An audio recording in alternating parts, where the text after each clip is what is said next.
A ninja waits until the time is right, when the enemy sleeps and drops his guard, when his weapons lie forgotten in the stillness of the night. That is the moment for a ninja to strike. And so I struck! I got first place in a Modern Horizons event. It was during pre-release weekend. This was either the second or the third deck I built, and so I'm going to go ahead and show you my UB Shinobis.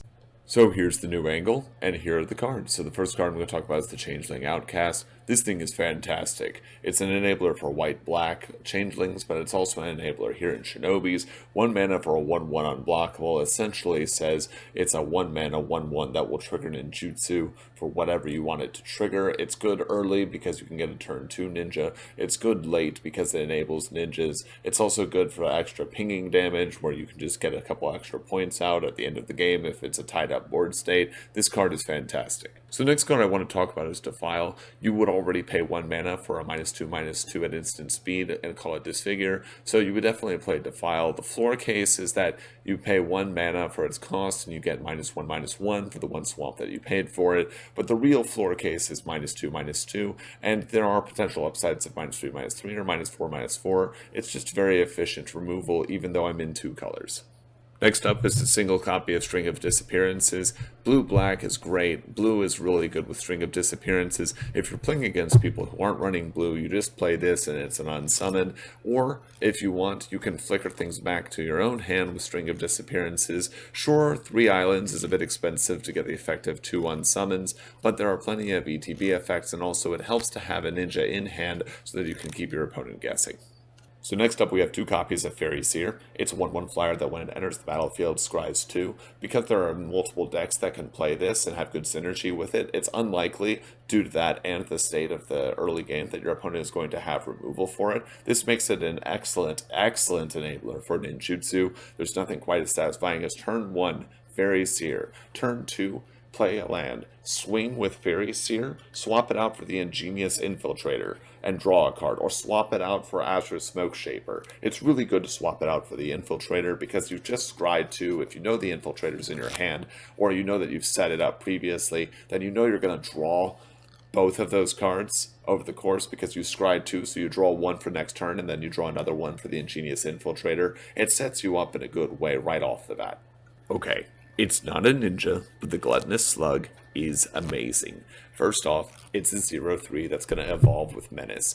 That doesn't take long to be scary. It starts becoming annoying when it's a 2/5, has an enormous butt, and it just can't be stopped by one thing. So they want to chump, but they can't, and then they don't really want to chump because it only has 2 power, and then you don't want to spend removal on it, but it becomes a 3/6 and a 4/7. And because ninjutsu is triggering all of these creatures that are coming in over their normal curve to come in, it's not only an excellent enabler for ninjutsu, but it's a good payoff from ninjutsu as well. Imagine turn 1 Faerie Seer, turn 2 Gluttonous Slug.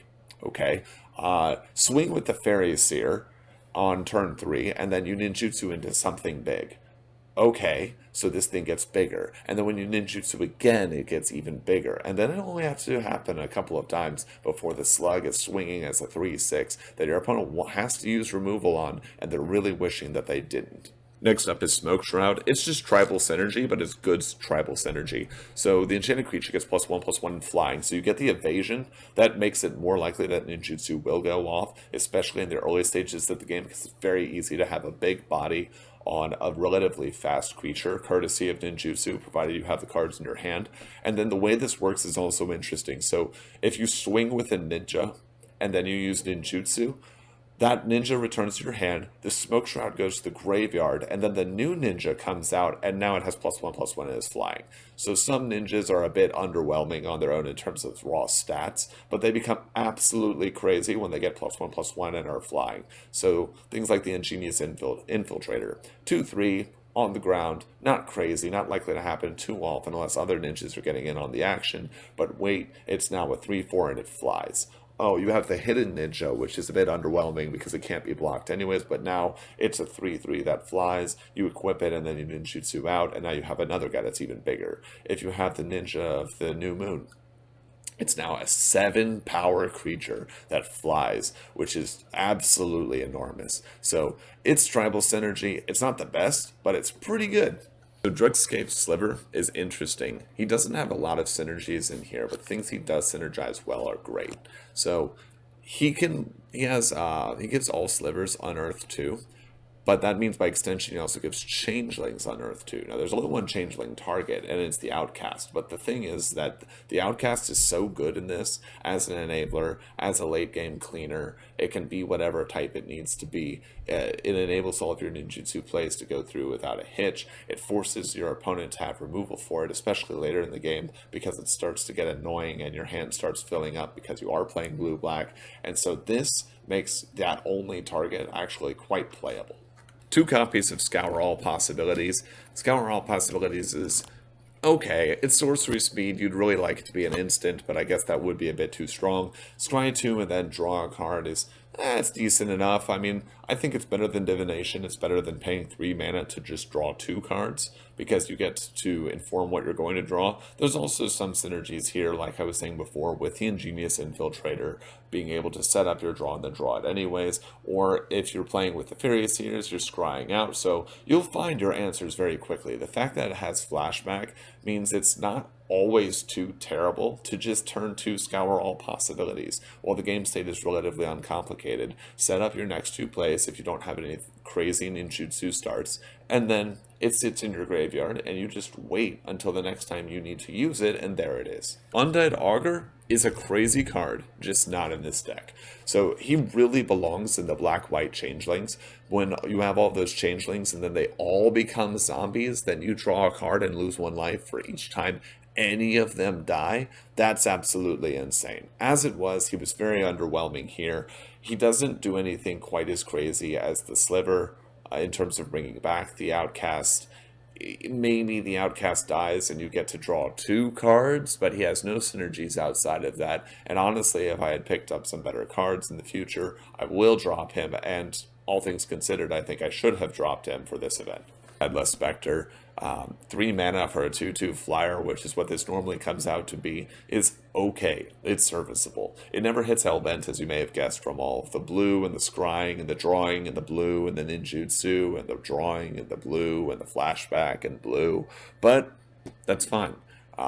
You just need something that's evasive, that can get over, if they have some answers for flying, to get over some of their other answers. Only one of them has to get through, and then you can ninjutsu out. So it has that role. It does that role. There are better cards for it, honestly, and I would much rather have the Mana War instead, but we can't always get what we want. 2 copies of Phantasmal Form. It's pretty good overall. It's both evasion and removal in a sense. So if your opponent has a large board or 2 or 3 large threats that you can't really handle, you swing out and you turn them into 3/3 flyers. 3/3 flyers are nothing compared to some of the really scary threats inside of the set. Alternatively, you can take some of your small fry and give them a small boost, so now they're 3/3s and they fly. Some extra evasion to get over the finish line, and you draw a card, so what's not to like?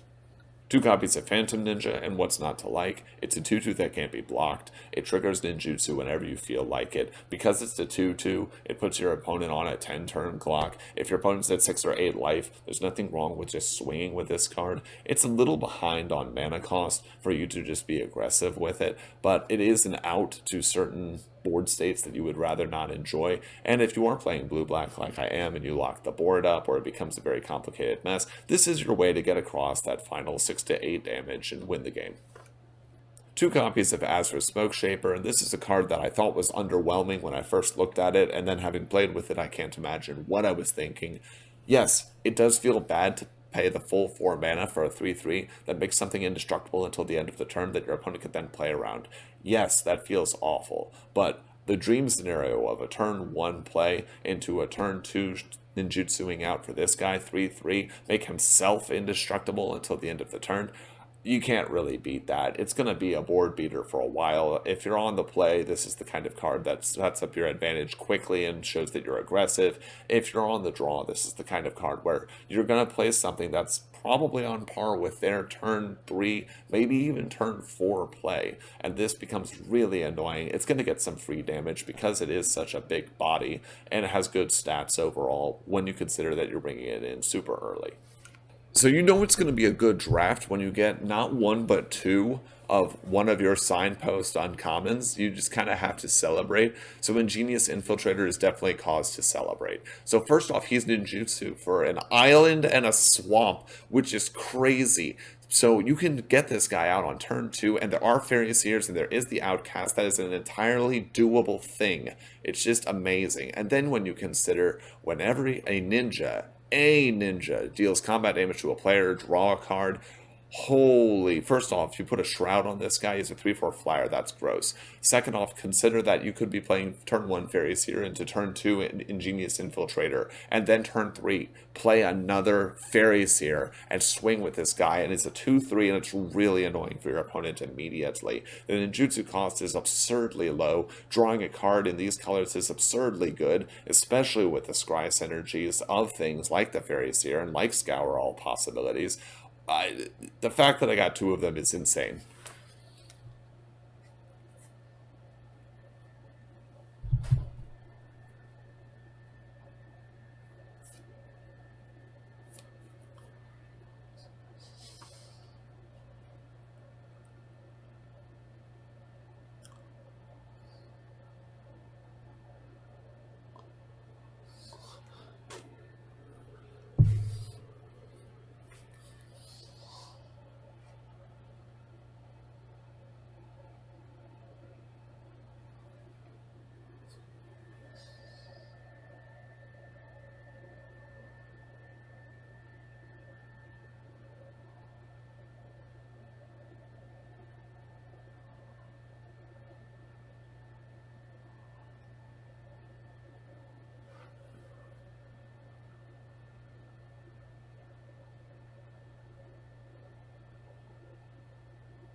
Rank Officer, Rank Officer is serviceable in this deck. He's not crazy, but he's serviceable. So let me translate what his ability does. So it says pay 4 mana to get a 3/1 body, and then transform whatever card you don't like into your hand into a 2/2. Okay, pretty good, but that's not the thing that actually makes him serviceable in this. You don't really want that because there's not a lot of go wide synergies, and yeah, do you really want to put this back in your hand and make another bad card a 2/2? I mean, maybe you do, but I'm drawing and scrying so much, and there's a lot of ninjutsu targets. I don't know if I really want to do that. What he's really good for is the bottom effect, at least for me. 1 and a black, exile a creature card from your graveyard, each opponent loses 2 life. This is the kind of thing. Look at the low mana cost of this. This is the kind of thing. First off, it has synergy with itself, so he's going to be able to put in a minimum of 2, like take a minimum of 2 life off of your opponent, assuming you ditched a creature. When you do play him, he's serviceable early but great late when your opponent doesn't have very much left, but you need to get a final push through, and that's what I played him as. And so as long as I kept him in mind with that, he's okay. He's alright. I mean, for a rank officer, he's just kind of rank and file. How appropriate for a ninja that makes illusion tokens that he is messing up my camera. So Moonblade Shinobi is great, but he's not excellent. He's beyond serviceable, but he's not the best. So 3 in a blue for a 3/2 that says that whenever he, and only he, not all ninjas, deals combat damage to a player, you make a 1/1 flying blue illusion creature, which is more evasion, which is excellent. You're probably now starting to see a go wide portion of your ninjutsu strategy. That means that you're going to be able to swing in and get ninjutsu somehow, no matter what. But the problem with him is this. First off, his ninjutsu is 2 in a blue, so you're not going to get the crazy turn 2 play that you would with something like the Ingenious Infiltrator, or even the big body play that you're going to get with the Azra Smokeshaper. It's turn 3, it feels kind of clunky comparatively. Making stuff that flies is really good for enabling other things, but he's kind of an extender card. He's the card that he's not going to win the game, and you don't expect to get crazy value out of him. Making a 1/1 flyer is okay. And there are some things that can pump those flyers, but the big thing that he does is he just makes a body, and the bodies that he makes are evasive, which is good because it enables your other ninjutsu plays. This is definitely, though, one of the ones that when you attack with, you're probably going to get one swing, and then he's going to die. He will die to removal extremely quickly. Now, I know there are some concerns as the result of the M20 pre-release about some cards like Corpse Knight being misprinted, and so I want to tell you that unfortunately Choking Tethers has also been misprinted. See, it says something about tapping and cycling and all of that. No. See, the actual text is as follows. So Choking Tethers, 3 and a blue, instant, win the game. That is exactly what Choking Tethers does. It is absolutely crazy. It's insane. It is like Silence of the Lambs, Hannibal Lecter levels of full-on craziness. Because tap up to 4 target creatures, your opponent's whole board on turn 4 might have 4 creatures. You just swing out and you just win. Oh, wait, I feel like I need more cards because I'm blue. Fine, cycle. And when you cycle, tap down whatever the biggest threat is. Although in this case for ninjas, it's probably tap down whatever flies so I can go overhead and smack and get more ninjutsu shenanigans. And oh wait, I draw a card. And oh wait, all of my other ninjas will also get their procs now for exactly the reason that they can swing. This card is amazing. This is the bomb common that I have in this deck. Pack 1, pick 1. Fallen Shinobi. What wheels to me in Pack 3? But another Fallen Shinobi. Praise the table as it be. And it was something like the 3rd or 4th pick of Pack 3. So I got 2 Fallen Shinobis, which is insane. Absolutely crazy. This is another card where there's some setup to it, but basically, ninjutsu, start winning the game. If your opponent doesn't have an answer to it when it ninjutsus onto the field, you start winning the game. You start stealing lands that they need. You start playing their bombs. You start playing their removal for free. And then if you get any value out of Fallen Shinobi, the value just keeps coming. It'll just keep going. Your other ninjas will keep swinging. Things will have to start blocking the Fallen Shinobi and you can just return it to your hand. Or you don't care because if this is getting blocked, that means all of your other ninjas aren't getting blocked. You're getting other ninjutsu triggers. It's an enabler. It's a game ender. It's the kind of thing that if you hit a good, draw and you're in a bad or somewhat poor board state, you can go ahead and boom, now go into an even or a winning board state. And I got 2 of them. Rounding things out, there's the mana base. We have 8 islands and 8 swamps. Now, I already told you that I got first at the tournament. It was at the pre-release weekend tournament for Modern Horizons. This was definitely after I drafted Hogak, but before I drafted the Merit Lage one that I showed in the previous episode. It's been a little bit of a time, so I don't remember exactly how all of the rounds went out, but there's just some synergies that I want to hit on. So first off, Faerie Seer into any ninjutsu is fantastic. So Faerie Seer, you don't really want to remove it if you're your opponent because it's turn 1, you probably don't have anything for that, and then the thing comes out, it scries 2, turn 2, swing, your opponent's probably not going to spend the removal to get rid of it. It's probably not worth it. So when you swing and it becomes a Smokeshaper, or you swing it becomes an Infiltrator, what do you do then? Or if the turn 1 is the Changeling Outcast, it gets even worse because now it's unblockable and it can't block. Okay, no one cares about that. It's unblockable. That's what we care about. It's a 1/1 unblockable. Facilitates that. Gets there easily. That card is amazing, by the way, in both the black-white Changeling deck and this, but I think it's a bit better, as crazy as that sounds, in the black-white Changelings. Some other cards I want to talk about. So the Rank Officer he performed. He was okay. There was a guy that I played against. I don't remember what round it was. Again, this was a little while ago.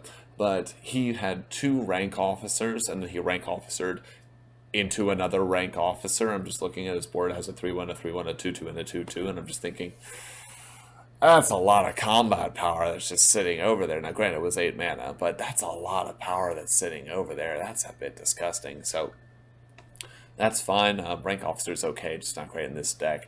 I wanted a second Shroud, but I couldn't get it, and that's fine. 1 Shroud is enough.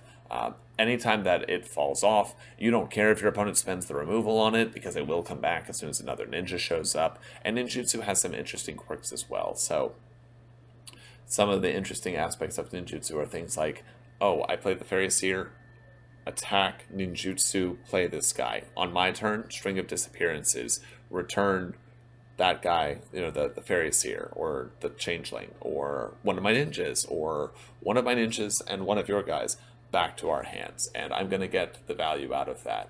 Cards that I would have liked to have seen. I would have liked to have seen a Mana War. It's not called Mana War Jellyfish, but we all know it's the Mana War Jellyfish. That would have been crazy.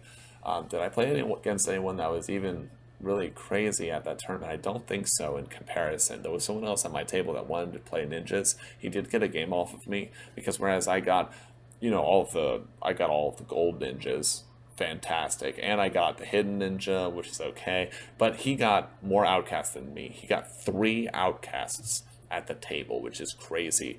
And he got Ninja of the New Moon, or of the Night Moon, the big one. I think it's either a 6-3 or a 6-5. And that was pretty scary. I didn't respect that it could just come in and it definitely came in and I just took it like a man. But I ended up winning that match, and that was fine. Unlike the game where I played Hogak, no one had absolutely insane things like goblins that looked pre-constructed or anything. This was one of those rare times that when I was finished drafting and I looked at it, I had so many playables, I just couldn't believe it. Even barring some weird things like the Undead Augur, even that seemed okay at the time. It just didn't work out in practice. That's something that I'll know for the future. So it felt like I opened a pre-con at a draft, and it was a pre-release where most people haven't sat down and studied what the card pool is. So I felt really solid. It's very rare that I have that feeling. That I don't like the feeling overall, and I'll probably do a video on something like this later. I don't like the feeling of I should win. I think that's a defeatist mindset. I should win means everything I'm doing is perfectly correct, and the only reason that I lost is for something that you and I were doing. It's not that you did something different or wrong, and therefore I should have won, but you played badly, but I misinterpreted, because that would imply that you did something wrong individually. I should have won implies, yeah, it was owed to me that I win, or it was due to me that I win, or I did everything perfectly, and the only reason I should lose or could lose is because of luck. And that sounds really scummy to say when you think about it that way. I don't really like the attitude that comes with that. Now, you can say, of course, if you have 2 opponents and you were to say, all right, well, here's a person who's rank 1 of 500, and here's a person who's rank 500 of 500. Then you could say between the 2 of them, yeah, number 1 should win over 500, but that's a ranking comparatively. That's not before everything has been played and done. There's a history, there's a bank of things that are going off of that. And draft is different. Until you actually have finished drafting and start playing, I think it's hard to know who should win just by looking at people's decks. That's why I don't mind looking at people's decks at events or looking at my own deck. I actually don't do a good job of estimating how well I'm going to do looking at the card pool that I have, because I have a hard time understanding what I have relative to what other people have. I just know that I pick the best cards that I can, and then if they have synergies, I'm excited for it, or I'm more excited for it. All of that said, I would have been, it's not that I felt I should have won, but I would have been very surprised if I had not won. You saw the deck. There's 4 of the gold synergy cards. There's 3 excellent 1-drops that synergize. There's the Shroud and the Unblockable Ninja and the Ninja that makes more flyers. There's great removal in terms of the dragons and the string of disappearances, and all of the answers could be found through the combination of scrying and drawing. It felt like a very powerful synergistic deck, of the likes of which I don't have very many others that I've ever drafted like that. So everything really came together, and I really like Modern Horizons. And that was my first time playing ninjas. I went into the event wanting to play ninjas, and boy, did I play ninjas.